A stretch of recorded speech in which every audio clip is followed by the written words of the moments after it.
preparado y preparada. Quien te habla es tu hermano y amigo el pastor Alejandro Alonso, desde la República Argentina, provincia de Buenos Aires, el partido de Capitán Sarmiento. A todos aquellos que están viendo esta conferencia a través del Face Live, creo que todos mis hijos de casa del Rey están ahí expectantes, están ahí ya listos. Escucha lo que te voy a decir ahora. Si estás solo, ok, pero si de repente estás acompañado, quiero que mires enérgicamente a esa persona. ¿Por qué? Porque yo necesito que vos estés lo más atento posible. Quiero que lo mires seria y enérgicamente. Decile: a partir de ahora no me molestes. Quiero que se lo digas, por favor. Mira tu mano izquierda, tu mano derecha, para atrás, para adelante, a los que estén ahí con vos. ¿Por qué? Porque vos tenés que escribir. Te adelanté el tema. El tema es el que recién te comenté: las 4 miradas de la Santa Cena. Estamos en domingos de resurrección. Creo firmemente, si vos me prestás mucha atención y si aplicás la fe, quiero que configures tu vida, por favor, y pongas la aplicación de la fe. Si vos aplicás la fe en este preciso momento, en este domingo de resurrección, van a resucitar cosas que eran muy importantes para tu espiritualidad, cosas que eran muy importantes para tu matrimonio, para tu familia, para tu casa, para tu economía, para tu salud, para tu llamado, que ya no existen. Esas cosas que ya no las podés disfrutar porque ya no están, porque ya no existen, porque murieron, porque partieron, porque se retiraron. En este domingo de resurrección van a resucitar. ¿Sabes qué? Estamos viviendo todo el globo terráqueo, todo el planeta Tierra, todos los terrícolas, prestame atención, todos los terrícolas están viviendo el COVID-19. Nadie está exento, estamos todos dentro, lo estamos experimentando, esta pandemia, y existe una pregunta. La mayoría tiene esta pregunta, la pregunta que la mayoría tienen: ¿para qué? ¿Para qué? ¿Para qué? ¿Para qué estamos viviéndolo? ¿Para qué lo estamos experimentando? ¿Para qué está el COVID-19, el coronavirus? Esta pregunta está en la mayoría de la gente del reino también. En la mayoría de la gente del otro reino también existe esta pregunta. ¿Para qué? Pero lo aconsejable no es preguntarse ¿por qué?, sino ¿para qué? Si vos te estás preguntando ¿por qué estamos viviendo y experimentando esto?, quiero que cambies la pregunta. ¿Para qué? ¿Para qué lo estamos viviendo y para qué lo estamos experimentando? ¿Sabes para qué estamos viviendo el COVID-19 o esta pandemia llamada el coronavirus, que comúnmente se la denomina la pandemia o el virus de los chetos? Quiero decirte que la pregunta no es tanto por qué, sino para qué. Entonces, ¿para qué? Para que la iglesia experimente el mayor avivamiento que jamás haya vivido. Para esto está el COVID-19, el coronavirus. No es tanto por qué, sino para qué. Para que la iglesia se acerque, para que la iglesia se asemeje, se acerque a quien, a Cristo, se asemeje a quien, a Cristo, para que la iglesia se encienda en su mayor avivamiento, para que la iglesia entre en pasión, para que la iglesia entre en entusiasmo, para que se retire la monotonía, el aburrimiento, lo repetitivo, para que se retire lo que solíamos hacer por costumbre, porque la iglesia ya tenía el espíritu costumbrista, lo hacía todo por costumbre. Entonces Dios tuvo que venir a quebrar todo lo relacionado a la costumbre, a la monotonía, a lo aburrido, a lo repetitivo, y tuvo que soltar el COVID-19, el coronavirus, para que experimentemos una renovación. ¿Por qué te hablo de esto? Porque ya no se sabía, prestame atención. Yo siempre uso esta expresión en la iglesia, que a veces somos como el murciélago. Sí, te lo voy a decir. A veces veo a personas que son como el murciélago. ¿Sabes qué? El murciélago no se sabe si es pájaro o si es ratón. Y muchos de los cristianos sí son o son como el murciélago. ¿Por qué? Porque vos los mirás, los observás y no sabes si es cristiano, si no es cristiano. No lo sacás, no sabes qué es. Vos mirás al murciélago, no sabes si es pájaro, si es ratón. Entonces, para que haya una definición, para que los que no se han definido, todavía se definan a qué hacer verdaderos cristianos. Es por eso que vos mirabas a muchos, no sabes si cristiano o cretino, no sabes qué es. Yo miro a muchos, ¿sí? Y yo digo, este es cristiano, este es cretino, no se sabe qué es. Entonces, si vos te mirás y si vos te observás, no sabes si sos cristiano o cretino. Para esto, prestame atención, para esto Dios permitió el COVID-19 para que te definas y dejar de ser cretino y comenzar a ser cristiano. Es por eso que yo mirando a muchos, prestame atención, yo no sé si son cristianas o son cristinas. Es por eso que la idea es la siguiente: ¿para qué Dios envió el COVID-19? Es para que vos no dejes de ser cristina y seas cristiana. Es por eso que prestame atención, porque muchas iglesias eran clubes sociales, pero Dios no quiere que seamos clubes sociales, sino que seamos casas espirituales. Para esto Dios envió el COVID-19, para que haya una configuración y para que haya una definición. ¿Qué tipo de definición? Asemejarnos y parecernos lo más a Cristo posible, y para que entremos en el mayor avivamiento que jamás hayamos experimentado. Te voy a brindar una conferencia. Esta conferencia las conferencias que yo brindo son de características del reino. ¿Por qué? ¿Y qué es lo que vamos a mirar en esta conferencia? Vamos a mirar una de las leyes establecidas que son importantísimas para la iglesia de este tiempo. ¿A qué me refiero con una de las leyes establecidas que son importantísimas para la iglesia de este tiempo? La Santa Cena, instituida por el Salvador. ¿Y sabes qué? El Salvador es la autoridad suprema de este reino. Si escuchaste bien, el Salvador, Jesucristo, es la autoridad suprema de este reino, y Él fue quien instituyó la cena en aquel momento que él tuvo que conversar con sus discípulos. En aquella noche, la noche de la traición, fue ahí donde Él instituyó la cena del Señor. Nos muestra 4 ángulos, prestame atención, porque vamos a mirar 4 ángulos, 4 áreas. Vamos a observar 4 áreas, 4 miradas que tienen que estar presentes en nosotros. Te dije recién, las 4 miradas de la Santa Cena es el título de esta conferencia. Para esto, quiero que me acompañes, por favor, que vayas en busca, seguramente la tenés ahí en tu mano, tu Biblia. Quiero que busques el versículo 19 del capítulo 22 del libro de San Lucas, que dice de la siguiente manera. Te voy a dar 10 segundos para que encuentres ese versículo y ese capítulo y ese libro. 10, 9, 8, 7, 6, 5, 4, 3, 2, 1, 0. Dice así la palabra del Señor: y tomó el pan y dio gracias y lo partió y les dijo diciendo: esto es mi cuerpo que por vosotros es dado. Haced esto en memoria de mí. Versículo 20. De igual manera, después que hubo cenado, tomó la copa diciendo: esta copa es el nuevo pacto en mi sangre, que por vosotros se derrama. Entonces, aquí estamos viendo, ¿qué es lo que estamos viendo? A la autoridad suprema de este reino.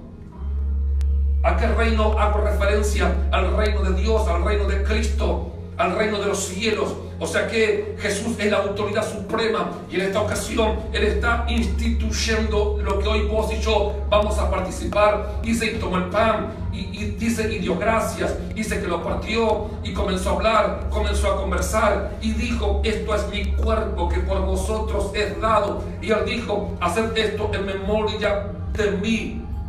De igual manera, después que hubo cenado, tomó la copa diciendo: esta copa es el nuevo pacto en mi sangre, que por vosotros se derrama. Entonces, en estos textos bíblicos, en esta palabra que es palabra de Dios, estamos viendo la institución de la cena del Señor.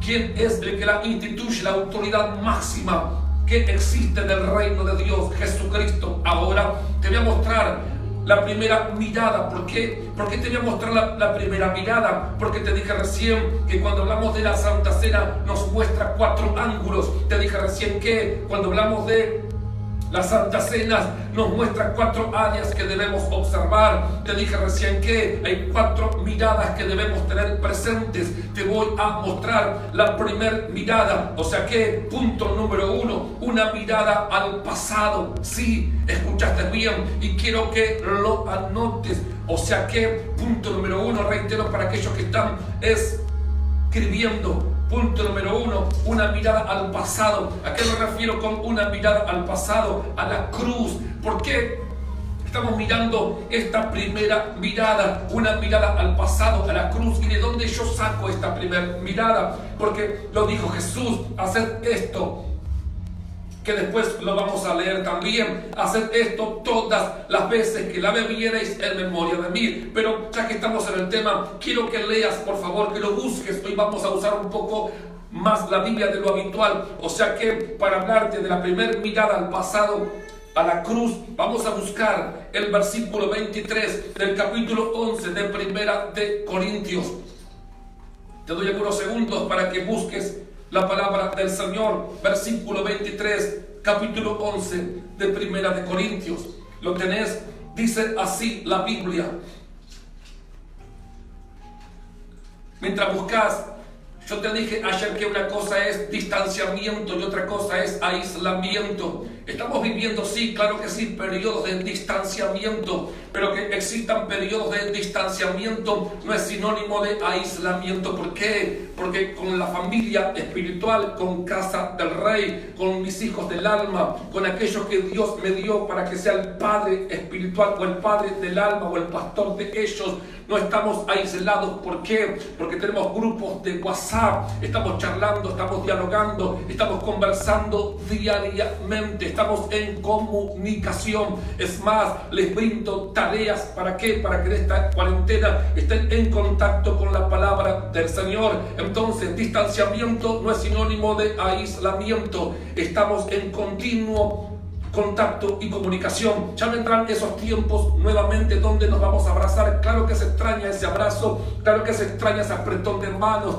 la parte humana, el calor humano, ese beso, claro que se extraña. En breve lo vamos a tener nuevamente. Entonces, ya tenés seguramente ese versículo 23 del capítulo 11 de Primera de Corintios. ¿Para qué? Para hablarte con respecto a este punto número 1, una mirada al pasado, a la cruz. Dice así la Biblia: porque yo recibí del Señor lo que también os he enseñado, que el Señor Jesús, la noche que fue entregado, tomó pan y habiendo dado gracias, lo partió y dijo: tomad, comed, esto es mi cuerpo que por vosotros es partido. Haced esto en memoria de mí. Asimismo, tomó también la copa después de haber cenado, diciendo: esta copa es el nuevo pacto en mi sangre. Haced esto todas las veces que la bebiereis en memoria de mí. Hago un paréntesis, porque todos mis hijos de Casa del Rey ya tienen su pan, ya tienen su copa preparada para luego, al finalizar esta exposición o esta conferencia, vamos a participar de lo que es la Cena del Señor. Si vos por ahí no te enteraste, no pudiste escuchar, quiero que selecciones, por favor, un trozo de pan. Si no hay vino, no te hagas problema, porque no es tanto el contenido, es lo que vamos, es la parte espiritual, lo que yo necesito que entiendas, porque esto tiene un contenido espiritual, un contenido de misterio. Si no tenés jugo, hacelo con agua, pero tiene que ser algo que lo vamos a hacer que represente estos símbolos que están instituidos en la palabra del Señor. Porque quiero que vos, si estás ahí solo o no perteneces a Casa del Rey, vos podrás participar también de lo que es la Cena del Señor. Entonces, estos versículos que hemos mirado nos muestran una mirada al pasado, a la cruz. ¿Por qué? Porque el apóstol San Pablo dice que recibió. ¿De quién recibió él? Del Señor. El apóstol San Pablo dice que todo lo que está hablando, lo que está enseñando, su oratoria, su conferencia, esa influencia que tiene para hablar, la influencia del Espíritu Santo, la inspiración, lo que él está diciendo, dice que lo recibió ¿de quién? Del Señor. Porque yo recibí del Señor lo que también os he enseñado. O sea que lo que él está enseñando, dice que tuvo su origen. El origen es del Maestro mismo, de la autoridad suprema del reino de los cielos. Entonces Jesús, dice que Jesús le dijo a él que dijera: haced esto todas las veces que la bebiereis en memoria de mí. O sea que estamos viendo una mirada hacia dónde, hacia el pasado, hacia la cruz. ¿Por qué? Porque Jesús dijo que con respecto a lo que es la cena del Señor, tiene que haber una mirada retrospectiva, una mirada hacia lo anterior, hacia el ayer, hacia tiempos atrás, hace años atrás. Entonces, una mirada al pasado, a la cruz. Te hablé recién que el título es las 4 miradas de la Santa Cena. La número 1 es una mirada al pasado, a la cruz. Entonces, una mirada al pasado, una mirada a la cruz, ¿a qué hace referencia? No es, escuchar, porque esto es importante que lo podamos entender, no es a la narración de su vida o sus enseñanzas que se nos pide que miremos cuando en la institución de la Cena del Señor nos pide una mirada retrospectiva, una mirada al pasado, o hacer esto en memoria de mí. No está pidiendo que miremos su narración, no está pidiendo que miremos su vida o sus enseñanzas a través de los 4 evangelios, sino más bien nos está pidiendo lo siguiente, que es su muerte, lo que tenemos que observar, es su muerte lo que tenemos que mirar. O sea que nuestra mirada retrospectiva, una mirada al pasado, tiene que estar dirigida ¿a dónde? No tanto a Jesús cuando caminó por las calles polvorientas de Palestina, no tanto a las enseñanzas cuando él se dirigía a las multitudes o a los miles. Está pidiendo que la mirada retrospectiva, una mirada al pasado, sea al instrumento de tortura romano. Eso es lo que tenemos que observar. Es ahí hacia donde tiene que estar proyectada nuestra mirada, hacia ese instrumento. ¿Qué tipo de instrumento? El instrumento de tortura romano donde Jesús fue colgado. Ahora, prestame atención. Quiero que estés muy, pero muy atento. Si hablamos de crucifixión, quiero que entiendas con respecto a la crucifixión. ¿Qué es lo que tenemos que saber con respecto a la crucifixión? Debemos saber que la crucifixión ha sido una de las maneras más terribles en la que los hombres han sido asesinados por sus semejantes. O sea que la crucifixión ha sido una de las maneras más terribles en la que los hombres han sido asesinados por sus semejantes. Y ahí estuvo Jesucristo en esa terrible cruz. La crucifixión no es solo muerte. Esto es lo que quiero que vos entiendas, que la crucifixión no es solo muerte, sino también tortura prolongada. Ahí estuvo Jesucristo, ahí estuvo el Maestro, ahí estuvo el Rey de Reyes, el Señor de Señores, bajo una tortura, en ese instrumento de tortura romano. Y ese instrumento de tortura romano es la cruz, el madero, la crucifixión.